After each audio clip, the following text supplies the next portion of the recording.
जिंदगी जीने का तरीका। हम अपनी जिंदगी को जब जीते हैं तो अपने हिसाब से चलते हैं। कुछ समय आप स्वास्थ्य संबंधी नियमों का पालन करते हैं और अधिकांश समय हम अपने स्वास्थ्य के प्रति लापरवाह हैं। जैसा कि आप जानते हैं कि आपके जीवन का अगर कोई भी चीज़ सबसे महत्वपूर्ण है, सबसे साथ देने वाला है, तो वह स्वास्थ्य है। अतः आप स्वस्थ रहें, ये भगवान से मेरी प्रार्थना है। और मैं कुछ बिंदुओं पर यहाँ चर्चा करना चाहूँगा जिससे कि आप सफल ज़िंदगी जी सकते हैं। पहला, अगर आप अकेले हैं तो अपने सोच पर काबू रखें। ये नहीं कि अकेले हैं तो विभिन्न तरह की भावना या वैसा सोच जो आपके लिए ठीक नहीं है उस पर आप लगे हुए हैं। दूसरी बात है कि जब कभी भी आप अपने दोस्तों के साथ रहते हैं तो बराबर अपने जुबान पर काबू रखें। कोई भी बात ऐसी नहीं बोलें जो किसी को हर्ट करे, किसी को चोट पहुंचाए।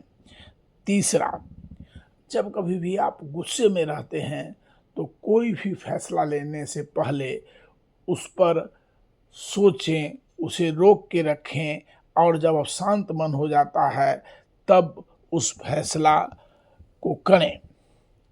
चौथा, जो महत्वपूर्ण बात है कि जब कभी भी आप भीड़ में रहते हैं तो अपने भावनाओं पर कंट्रोल रखें, अपना बर्ताव ठीक रखें।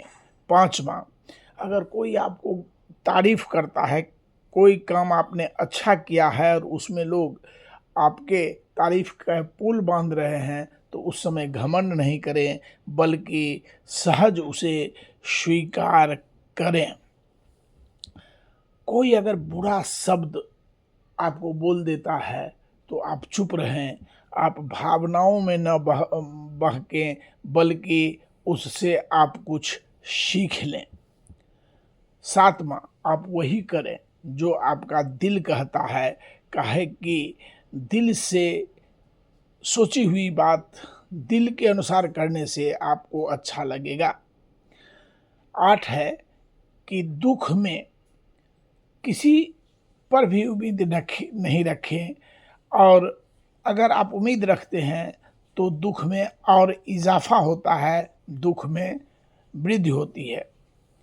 9वां, जब कभी भी आप सफल होते हैं तो आप विनम्र रहें, आप उसमें घमंड नहीं महसूस करें। जिंदगी में बहुत बार ऐसा होता है कि आप किसी चीज़ में हार जाते हैं, तो हार अगर गए तो यह सबसे अच्छा पॉइंट है कि इससे आप सीख लें ताकि ज़िंदगी सहज हो सके। और जो अंत में सबसे महत्वपूर्ण बात है कि अब आप बुढ़ापे में अगर आ गए हैं तो निस्वार्थ दूसरों की सेवा करें ताकि आपका मन संतुष्ट हो और भगवान के प्रति आपकी भावना अधिक बढ़े। भगवान आपको स्वस्थ रखें। जीवानंद साथ। धन्यवाद।